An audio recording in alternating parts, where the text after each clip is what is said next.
नमस्कार दोस्तों, मैं सुप्रिया स्वागत करती हूँ आपका डिकोड एग्जाम के डेली करंट अफेयर्स की क्लास में। दोस्तों, आज डेली करंट अफेयर्स की क्लास में हम डिस्कस करने जा रहे हैं 11 जनवरी 11 जनवरी से रिलेटेड करंट अफेयर्स को। तो चलिए जल्दी से आप सभी लोग सेशन से जुड़ जाइए, सेशन को ज्यादा से ज्यादा आप सभी लोग शेयर कर दें। तो जैसा कि आज हम लोग 11 जनवरी से संबंधित करंट अफेयर्स को देखने जा रहे हैं, बहुत सारी इंपॉर्टेंट चीजें हम डिस्कस करेंगे। तो अपने साथ आप लोग एक पेन और एक नोटबुक लेकर बैठ जाइएगा, क्योंकि क्वेश्चन आंसर डिस्कशन के दौरान मैं और भी बहुत सारे इंपॉर्टेंट पॉइंट्स, इंपॉर्टेंट फैक्ट्स बताती हूँ जो आपकी पीडीएफ में मेंशन नहीं होता है। तो कोशिश क्या करिए, उन्हें भी राइट डाउन करिए और उन्हें भी रिवीजन करते चलिए, याद करते हुए चलिए, तैयार करते हुए चलिए। चलिए, उम्मीद कर रही हूँ आप सभी लोगों ने सेशन को शेयर कर दिया होगा और इसी के साथ साथ जल्दी से चैनल को सब्सक्राइब कर लीजिए और बेल आइकन को प्रेस कर लीजिए। इससे आपको चैनल से संबंधित हर क्लास के जो है क्लास की टाइमिंग, क्लास की वीडियो के प्रॉपर नोटिफिकेशन मिलेगा और आपकी कोई भी क्लास मिस नहीं होगी। चलिए देर नहीं करते हैं और अपनी क्लास को स्टार्ट करते हैं। और आज का हमारा सबसे पहला प्रश्न है कि निम्नलिखित में से किस राज्य में 17वां प्रवासी भारतीय दिवस सम्मेलन आयोजित किया गया। देखिए, प्रवासी भारतीय दिवस का सम्मेलन इस वर्ष मनाया गया और इस वर्ष जो था ये 17वां था, ठीक है। और अभी इसका आयोजन हो भी गया और कई बार मैंने इसके बारे में डिस्कस किया था, लेकिन रिसेंट में ये इवेंट हुआ है। तो किस राज्य में हुआ है, चलिए आप लोग आंसर करते हुए चलिए। मैं आंसर आप लोग के देख रही हूँ। तो कर्नाटक है, मध्य प्रदेश है, उड़ीसा है, गुजरात है। ऑप्शंस आपके सामने है, वीडियो को पॉज करके कमेंट बॉक्स में आंसर करें। चलिए, काफी अच्छा आंसर किया आप लोगों ने और correct answer is B, Madhya Pradesh. ठीक है, आइए बात करते हैं। तो यहाँ पे ध्यान रखिएगा, मध्य प्रदेश का शहर इंदौर जो अपनी स्वच्छता के लिए काफी ज्यादा जाना जाता है, ठीक है। इंदौर जो है उसने 8 से लेकर के 10 जनवरी तक, कल ही जो है प्रवासी भारतीय दिवस का समापन हुआ। ध्यान रखिएगा, 17वां प्रवासी भारतीय दिवस था, ठीक है। इस सम्मेलन का आयोजन कहाँ किया गया इस वर्ष? इंदौर में किया गया। ध्यान रखिएगा, सम्मेलन का उद्घाटन जो किया है, ध्यान रखिएगा किसने? प्रधानमंत्री नरेंद्र मोदी जी ने उद्घाटन किया है। इस वर्ष जो है प्रवासी भारतीय दिवस की थीम क्या था, विषय क्या था? तो प्रवासी अमृत काल में भारत की प्रगति के लिए विश्वसनीय भागीदार। तो जिस तरीके से ये जो प्रवासी भारतीय होते हैं, जो भारतीय मूल के होते हैं, दूसरे देशों में रह रहे होते हैं, जो उन्होंने भारत के विकास में अपना योगदान दिया, उसी से संबंधित ये थीम भी थी। हम देखते हैं, देखिए जब भी प्रवासी भारतीय दिवस होता है, मनाया जाता है सम्मेलन, तो उस समय कोई मुख्य अतिथि होता है। इस वर्ष की बात करें तो मुख्य अतिथि के रूप में देखिए गुयाना गणराज्य के जो राष्ट्रपति हैं डॉक्टर मोहम्मद इरफान थे, ये मुख्य अतिथि थे। ध्यान रखिएगा, मुख्य अतिथि। और वहीं अगर हम बात करें विशिष्ट अतिथि की दोस्तों, तो वो कौन थे? इरफान अली। ध्यान रखिएगा, विशिष्ट अतिथि कौन थे? सूरीनाम गणराज्य के राष्ट्रपति हैं जिनका नाम है चंद्रिका प्रसाद तंको, यहाँ पे संतोखी, ठीक है। तो मुख्य अतिथि मोहम्मद इरफान अली कहाँ के हैं? ये गुयाना गणराज्य के राष्ट्रपति हैं। और अगर हम विशिष्ट अतिथि की बात करें तो सूरीनाम गणराज्य के जो राष्ट्रपति हैं चंद्रिका प्रसाद संतोखी, वो थे। हम बात करें, अगर हम प्रवासी भारतीय दिवस के बारे में बात करें तो ये दिवस क्यों मनाया जाता है, किस चीज को चिन्हित करने के लिए मनाया जाता है? तो देखिए 1900 यहाँ पे जो है ये एक तरीके से जो भारत के विकास में, जो भारत जिस तरह से प्रगति कर रहा है, उसमें ना सिर्फ भारतवासियों की बल्कि भारत के लोग जो बाहर रहते हैं, दूसरे देशों में रहते हैं, उनके द्वारा जो योगदान दिया जाता है भारत को विकास के लिए, भारत के विकास में जो उनका योगदान रहता है, उन योगदान को चिन्हित करने के लिए भारत सरकार जो है हर साल 9 जनवरी को, ध्यान रखिएगा, 9 जनवरी को प्रवासी भारतीय दिवस मनाती है। भाई 9 जनवरी क्यों ही क्यों? ध्यान रखिएगा, ये दिवस वो है 9 जनवरी 1915 का दिन है, जब भारत के जो यानी कि महात्मा गांधी, भारत के राष्ट्रपिता महात्मा गांधी दक्षिण अफ्रीका से लौटे थे। इस कारण से जो है इसी दिन को 9 जनवरी को ही प्रवासी भारतीय दिवस के रूप में चुना गया, ठीक है। तो 9 जनवरी 1915 को महात्मा गांधी जी दक्षिण अफ्रीका से लौटे थे। इस दिवस की देखिए शुरुआत कब हुई थी दोस्तों? यहाँ पे 2013 में हुई थी। इस दिन देखा जाए सरकार जो है प्रवासी भारतीय सम्मान पुरस्कार भी प्रदान करती है, ठीक है। ये चीज ध्यान रखिएगा। देखिए यहाँ पे एक मिस्टेक है, यहाँ पे क्या होना था दोस्तों? 2003, ठीक है।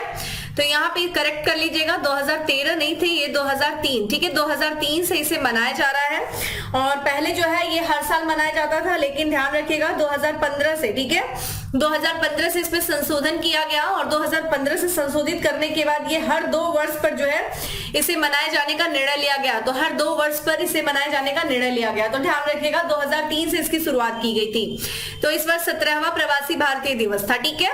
आइए बात करते हैं अगले प्रश्न की। नेक्स्ट क्वेश्चन है हमारा कि किस राज्य या केंद्र शासित प्रदेश में विलेज डिफेंस गार्ड की स्थापना की जाएगी? ठीक है, तो विलेज डिफेंस गार्ड की स्थापना किस राज्य या केंद्र शासित प्रदेश में किया जाएगा? ऑप्शंस आपके सामने दिख रहा है, कमेंट बॉक्स में आंसर करिए। तो इसका करेक्ट आंसर है ए, केंद्र शासित प्रदेश जम्मू कश्मीर में, ठीक है, विलेज डिफेंस गार्ड की स्थापना की जाएगी। तो दोस्तों जैसा कि आपको पता है जम्मू कश्मीर का एक गांव है, ठीक है, ध्यान रखेगा, JNK का एक गांव है जिसका नाम है डांगरी गांव, ठीक है, डांगरी गांव। तो ऊपरी डांगरी गांव में अभी हाल फिलहाल में आतंकवादियों ने क्या किया, 6 लोगों को मार दिया और 6 लोगों की हत्या करने के बाद जो वहां के स्थानीय लोग थे उन्होंने सरकार से मांग किया कि भाई हमें भी अपनी रक्षा करने के लिए हथियार दिए जाए, हमें भी अपनी रक्षा करने के लिए ट्रेनिंग दी जाए। उसके बाद से वहां के जो उपराज्यपाल है, ध्यान रखिएगा, मनोज सिन्हा ने 2 जनवरी 2023 को वहां के लोगों को आश्वासन दिया कि भाई हाँ ठीक है, जम्मू कश्मीर में क्या किया जाएगा, ग्राम रक्षा समिति गठित की जाएगी। ध्यान रखिएगा, डिफेंस विलेज यहाँ पे विलेज डिफेंस कमेटी गठित किया जाएगा, ठीक है, वहां के स्थानीय लोगों के जो है मांग के बाद, ताकि जो भी अगर कोई हमलावर आता है, हमला करता है, तो देखिए हमला कर रहा है वो कब तक जो है फौज आएगी, कब तक सिपाही का, लेकिन अगर हम खुद से ही इतना रहे कि हमारे पास कुछ हथियार हो ताकि उन हमलावरों का हम जवाब दे सकें, ठीक है,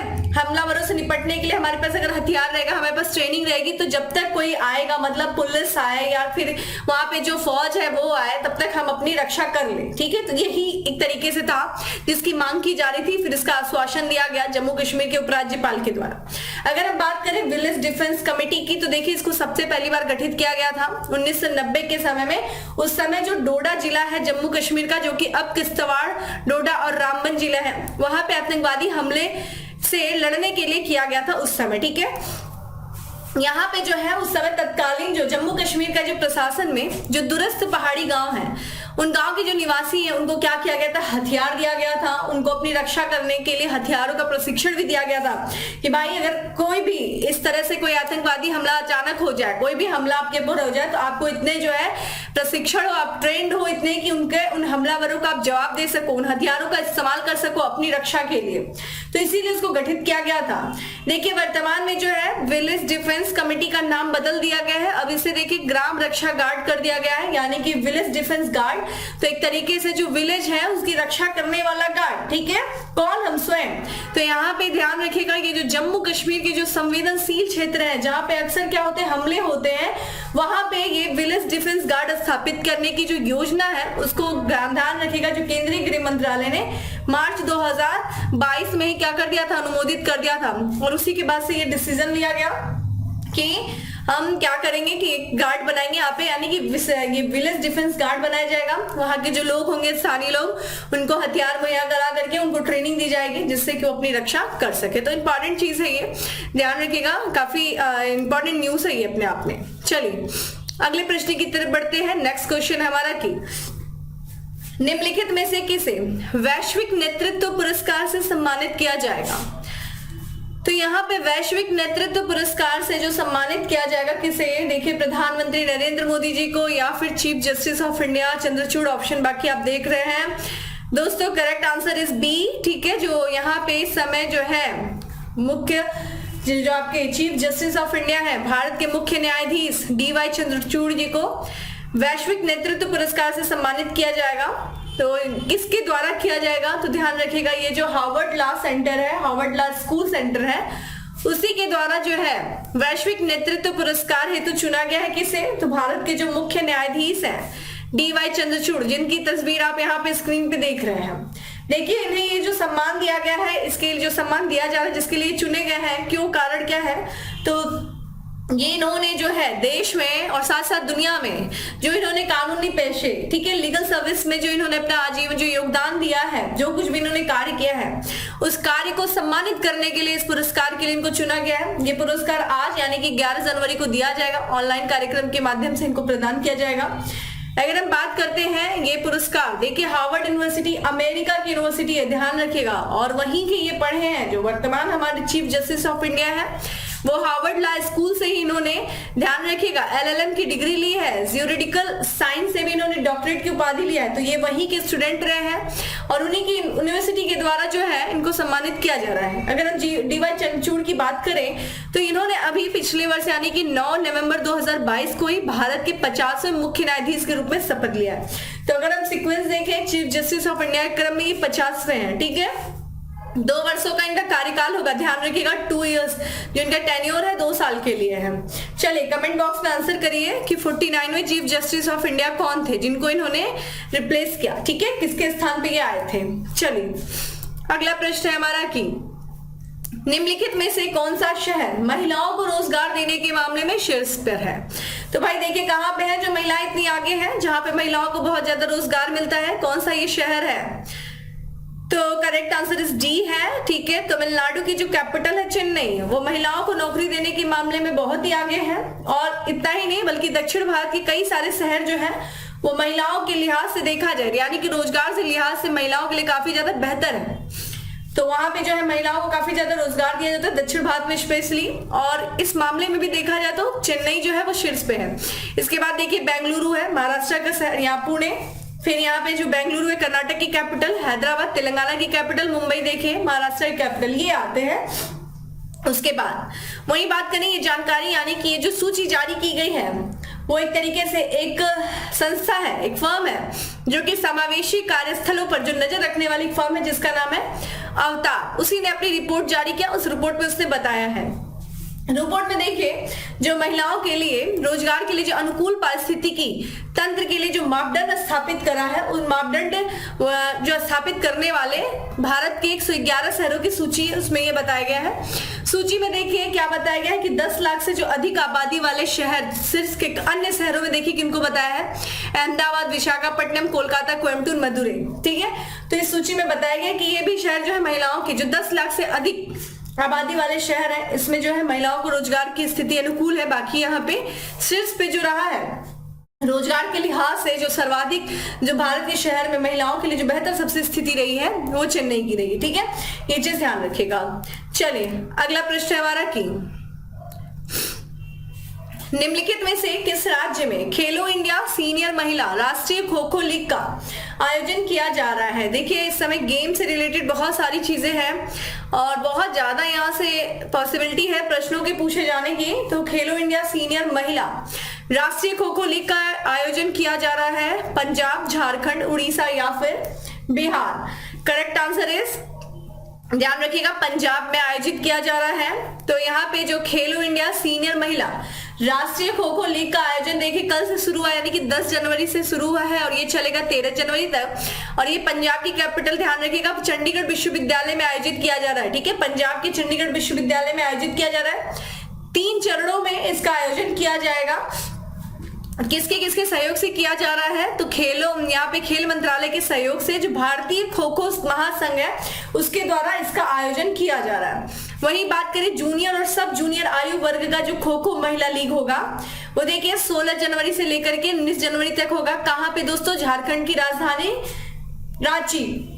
तो रांची के होटवार में अल्बर्टा एका खो खो स्टेडियम में आयोजित किया जाएगा, ठीक है। तो ध्यान रखिएगा जूनियर और सब जूनियर आयु वर्ग के लिए जो खो खो महिला लीग है वो रांची में, और यहाँ पे जो सीनियर महिला राष्ट्रीय खो खो लीग है वो चंडीगढ़ विश्वविद्यालय पंजाब में आयोजित किया जा रहा है, ठीक है। चलिए अगला प्रश्न हमारा की प्रश्न हमारा कि वित्तीय समावेशन पर G20 समूह की पहली बैठक कहां आयोजित की गई। तो देखिए पहले भी हमने चर्चा किया है कि G20 पर जो वित्तीय समावेशन यानी कि फाइनेंशियल इंक्लूजन पर जो G20 ग्रुप की जो पहली बैठक की जा रही है वो देखिए कहाँ की जा रही है। पहले भी हम लोगों ने बात किया था दोस्तों, कोलकाता में किया जा रहा है, ठीक है। जो लोग रेगुलर सेशन फॉलो कर रहे होंगे उनका ये रिवीजन हो जाएगा। तो यहाँ पे जो वित्तीय समावेशी यानी कि G20 पे जो वित्तीय समावेशी सूचक है, सूचक से संबंधित जो कार्यकारी समूह की पहली बैठक आयोजित की जा रही है वो पश्चिम बंगाल की राजधानी कोलकाता में किया जा रहा है, ठीक है। ध्यान रखिएगा वित्तीय समावेशन पर फाइनेंशियल इंक्लूजन क्या होता है। वित्तीय समावेशन कि ज्यादा से ज्यादा लोगों को बैंकिंग सेवा से जोड़ना, यही वित्तीय समावेशन है। और इससे संबंधित जो कार्यकारी समूह की बैठक हुई है G20 की पहली बैठक कोलकाता में है। यहाँ पे देखिए कौन कौन इस बैठक में भाग लेने हिस्सा लेंगे। तो जो सदस्य देश यानी कि G20 के जो सदस्य देश है वो जो आमंत्रित किए गए होंगे देश वो वर्ल्ड बैंक, यहाँ पे IMF यानी कि अंतरराष्ट्रीय मुद्रा कोष और संयुक्त राष्ट्र जैसे जो आमंत्रित संगठन है, इस बैठक में इन्होंने हिस्सा लिया है। ठीक है, हिस्सा लिए। और यहाँ प्रारंभिक सत्र में देखिए, जब पहला सत्र होगा उस पर क्या चर्चा की जाएगी कि किस तरीके से जो है वित्तीय समावेशन है उसके लिए वैश्विक भागीदारी किस तरह से सुनिश्चित किया जाए, यानी कि वित्तीय समावेशन के लिए वैश्विक भागीदारी, लोग ज्यादा से ज्यादा लोग जुड़े जिससे कि क्या हो, वित्तीय समावेशन को बढ़ावा मिल सके। ठीक है, यहाँ पे जो है यह बैठक की बात करें तो यह बैठक वित्तीय समावेशन के लिए डिजिटल सार्वजनिक बुनियादी ढांचे को सुलभ बनाने से संबंधित चर्चा के साथ आरंभ हुई। तो ध्यान रखिएगा, यहाँ पे ज्यादा से ज्यादा लोग बैंकिंग सेवा से कैसे जुड़ सकते हैं। पहली बात तो जो आजकल डिजिटल माध्यम है, तो डिजिटल जो माध्यम है, सार्वजनिक बुनियादी ढांचा, उसको इतना सुलभ बनाया जाए कि हर कोई, यानी कि यहाँ पे समाज के अंतिम पायदान पे बैठा व्यक्ति, रिमोट एरिया में बैठे व्यक्ति के लिए भी वो आसान हो उस सर्विस को लेने के लिए। तो इससे संबंधित चर्चा पे आरंभ किया गया कि किस तरीके से जो आजकल डिजिटल चीजें हैं उनको ज्यादा से ज्यादा लोगों तक सुलभ बनाना, ताकि वित्तीय समावेशन हो सके, फाइनेंशियल इंक्लूजन हो सके। ठीक है, तो ये चीज समझ में आई आपको। चलिए अगले प्रश्न की तरफ बढ़ते हैं। नेक्स्ट क्वेश्चन हमारा कि निम्नलिखित में से किस राज्य में पहले national genome editing and training centre का उद्घाटन किया गया। तो देखिए, national genome editing and training centre का जो उद्घाटन दोस्तों किया गया है वो पंजाब में किया गया है। करेक्ट आंसर इज ए है। आइए इसके बारे में देखते हैं। तो ये इसका जो उद्घाटन किया गया है दोस्तों, वो केंद्रीय विज्ञान और प्रौद्योगिकी राज्य मंत्री हैं डॉक्टर जितेंद्र सिंह ने किया है। हाँ, कहाँ पे? राष्ट्रीय कृषि खाद्य जैव प्रौद्योगिकी संस्थान मोहाली, पंजाब में। ठीक है, पंजाब में राष्ट्रीय जीनोम संपादन और प्रशिक्षण केंद्र का इन्होंने उद्घाटन किया। ठीक है, अगर हम इसकी बात करें, इस प्रशिक्षण केंद्र की, तो यहाँ पे ध्यान रखिएगा, विभिन्न जीनोम एडिटिंग विधियों को अपनाने के लिए क्षेत्रीय जरूरतों को पूरा किया जाएगा। ठीक है, इसके माध्यम से देखिए ये सेंटर क्या है, जिस तरीके से जलवायु परिवर्तन हो रहा है, जलवायु परिवर्तन हो रहा है, उसके परिदृश्य में जो हमारी फसलें, उन फसलों को किस तरीके से बेहतर किया जाए, तो बेहतर बनाने के लिए, और साथ ही साथ जिस तरह की जो है पर्यावरण जिस तरह से बदल रहा है, तो जो बदलता पर्यावरण परिस्थिति है उसके प्रति अधिक से अधिक जो फसलें हैं वो सहिष्णु हो, यानी कि बदलते पर्यावरण की परिस्थितियों को वो सहने योग्य हो, उससे प्रति जो है ये सेंटर क्या करेगा, मदद करेगा। जीनोम एडिटिंग की बात करें दोस्तों, इसको देखिए जीन एडिटिंग भी कहते हैं, यानी कि जो हमारी जीन होती है उसमें एडिट कर देना। एडिट क्या, जैसे कुछ खराब जीन है उसको निकाल करके साइड करके कुछ सही जीन लगाना, यही जीन एडिटिंग है। एडिटिंग करते हो ना आप लोग, फोटोज वगैरह, खराब चीजें निकालते हो, अच्छी चीजें लगाते हो, उसको खूबसूरत बनाते हो, कुछ ऐसा ही होता है जीन एडिटिंग। ठीक है, तो देखिए जीनोम एडिटिंग को जीन एडिटिंग भी कहा जाता है। इसमें क्या होता है, कई सारे ऐसे तकनीकी होती है जो वैज्ञानिक उसका इस्तेमाल करते हैं और क्या करते हैं, एक जीव का जो डीएनए होता है, ठीक है, डीएनए को बदलने में वो सहयोग करता है एक तरीके से। तो कई तकनीकी के माध्यम से जो वैज्ञानिक होते हैं वो हमारे डीएनए में जो है बदलाव करने का प्रयास करते हैं, या फिर ये तकनीकी जो है क्षमता रखती है डीएनए में बदलाव। डीएनए का फुल फॉर्म क्या होता है, डीऑक्साइड राइबोन्यूक्लिक एसिड, ध्यान रखेगा डीएनए। यह प्रौद्योगिकी जो है वो जीनोम के विशेष स्थानों पर आनुवांशिक सामग्री को जोड़ने, हटाने, बदलने में सक्षम होती है। तो जो हमारी जो जेनेटिक जो चीजें होती है उसमें अगर कोई चीज डिफेक्ट है उसको हटा देना, कुछ जोड़ देना, उसको बदल देना, ये तकनीकी जो है उसमें सक्षम होती है। इसमें देखिए क्वेश्चन भी आया था, यूपीएससी में आया था, क्रिस्पर। ठीक है, ये एक तरीके से जीनोम एडिटिंग तकनीकी है, ये देखा जाए एक व्यापक रूप से जो है जीन के बदलाव करने बहुत ही सटीक है, सबसे अधिक जो है लागत प्रभावी और तेज तरीका माना जाता है। ठीक है, क्रिस्पर, ये चीज ध्यान रखिएगा। ठीक है, आप यहाँ पे देख सकते हैं, ये चीज देखिए किस तरीके से एडिट किया जा रहा है। आपके जीन देखिए, यहाँ पे ये आपका डीएनए, यहाँ पे अगर कोई चीज गड़बड़ उसको एडिट करके दूसरी चीजें लगाना, तो यही एक तरीके से ये तकनीकी है। तो ये यूपीएससी में भी क्वेश्चन आपसे पूछा गया है, तो मोस्ट प्रोबेबली प्रश्न पूछा जा सकता है। और ये भारत का पहला, ध्यान रखिएगा, नेशनल, ये जो है पहला national genome editing and training centre है, पंजाब में खोला गया। ठीक है, चलिए अगले प्रश्न पे है। नेक्स्ट क्वेश्चन हमारा की बर्मिंघम में प्रतिष्ठित ब्रिटिश जूनियर ओपन टूर्नामेंट में लड़कियों का अंडर 15 का खिताब किसने जीता? ऑप्शंस आपके सामने दिख रहा है, जल्दी से वीडियो को पॉज करें, कमेंट बॉक्स में आंसर करें। करेक्ट आंसर इज बी है, अनाहत सिंह। ठीक है, अनाहत सिंह ने जीता है ये। तो यहाँ पे देखिए ये भारत की है, स्क्वैश खिलाड़ी है अनाहत सिंह, जिसकी स्क्रीन पे आप तस्वीर देख रहे हैं। और इन्होंने देखिए बर्मिंघम में प्रतिष्ठित जो ब्रिटिश जूनियर ओपन टूर्नामेंट लड़कियों का हुआ था अंडर 15, उसका इन्होंने खिताब जीता है। अच्छा, ये 14 साल की है, ये अनाहा सिंह, और इन्होंने फाइनल में देखिए किसको हराया, तो मिस्र की जो सुहेला हजेम है उनको इन्होंने 3-1 से हरा दिया। ब्रिटिश जूनियर ओपन टूर्नामेंट की बात की जाए दोस्तों, तो ये हर साल जनवरी में इसका आयोजन किया जाता है, ब्रिटेन में किया जाता है। और ध्यान रखिएगा इसमें दुनिया भर के बहुत सारे जो है खिलाड़ी हिस्सा लेते हैं।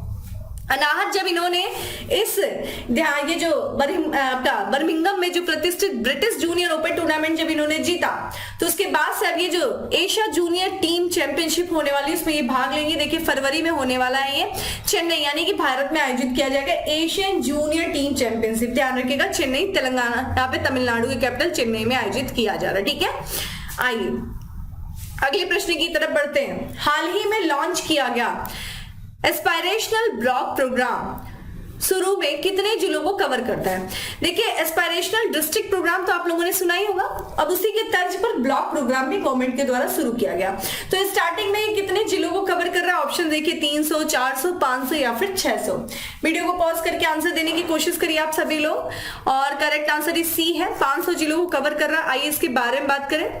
तो ध्यान रखिएगा जो विकास के मानक है, जो भी देखिए विकास के कुछ मानक होते हैं कि ये सारी चीजें होती है तो विकास माना जाता है। कुछ ऐसे ब्लॉक होते हैं, कुछ ऐसे जिले होते हैं जो इन मानकों को पूरा नहीं कर पाते हैं या फिर उस स्तर पे अपना अच्छा प्रदर्शन नहीं कर पाते हैं। तो उन मानकों को पूरा करने के लिए, अच्छा प्रदर्शन करने के लिए सरकार के द्वारा ये एस्पायरेशनल डिस्ट्रिक्ट प्रोग्राम और फिर अभी एस्पायरेशनल ब्लॉक प्रोग्राम शुरू किया गया है।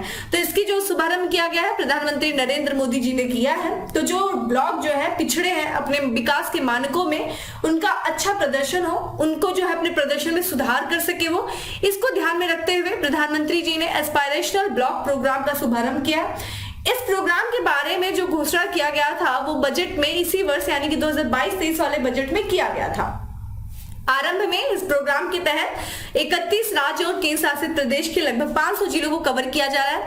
और इसमें से भी सबसे ज्यादा जो जिले हैं वो ध्यान रखिएगा 6 ब्लॉक, जो सबसे अधिक जो ब्लॉक हैं वो उत्तर प्रदेश के हैं, बिहार के, मध्य प्रदेश, झारखंड, उड़ीसा, पश्चिम बंगाल वहां पे स्थित है। अगर हम बात करें एस्पायरेशनल ब्लॉक प्रोग्राम की, तो ये उसी तर्ज पर आधारित है जिस तर्ज पे अगर जो है आकांक्षी जिला प्रोग्राम कार्यक्रम बनाया गया था। ध्यान रखिएगा इससे संबंधित प्रश्न आ चुका है, ये बहुत ही इंपॉर्टेंट है। इसकी जो बात करें एस्पायरेशनल डिस्ट्रिक्ट प्रोग्राम की यानी कि आकांक्षी जिला कार्यक्रम की बात किया जाए तो इसकी शुरुआत देखिए 2018 में की गई थी। उद्देश्य वही है, ये उन जिलों की स्थिति में सुधार करना था जो जिले अपने सामाजिक क्षेत्रों में जो अपेक्षाकृत कम प्रगति की है, जिनका अच्छा प्रदर्शन नहीं हो रहा है, जो विकास के मानकों को नहीं पूरा कर रहा है, उन्हीं के लिए ये प्रोग्राम की शुरुआत 2018 में किया गया था। आकांक्षी जिले देखिए क्या होते हैं, ये भारत के वो जिले हैं जिनकी जो है एक तरीके से खराब स्थिति होती है, सामाजिक आर्थिक जो संकेतक होते हैं उनमें इनकी स्थिति खराब होती है। इसमें देखा जाए कितने जिले शामिल हैं, 112 जिले शामिल हैं। और इस कार्यक्रम का संचालन जो किया जाता है, ठीक है, भारत सरकार के स्तर पर, वो नीति आयोग के द्वारा किया जाता है। मोस्ट इंपॉर्टेंट, तो नीति आयोग जो है ये पूरे डेटा को कलेक्ट करती है और ये पूरे प्रोग्राम का संचालन जो है नीति आयोग करती है। ठीक है, चलिए आप मुझे नीति आयोग के बारे में बताइए कि नीति आयोग का फॉर्मेशन कब हुआ, नीति आयोग के अध्यक्ष कौन है, वर्तमान में नीति आयोग के सीईओ कौन है, नीति आयोग किस आयोग के स्थान पे आया था, और वो आयोग जो जिस आयोग को इसने रिप्लेस किया उसका गठन कब हुआ था, ये आप मुझे कमेंट बॉक्स में आंसर करिए। फुल फॉर्म लिखना नहीं भूलिएगा, स्पेशली हिंदी में भी आपसे पूछा था कि नीति आयोग को हिंदी में क्या कहते हैं।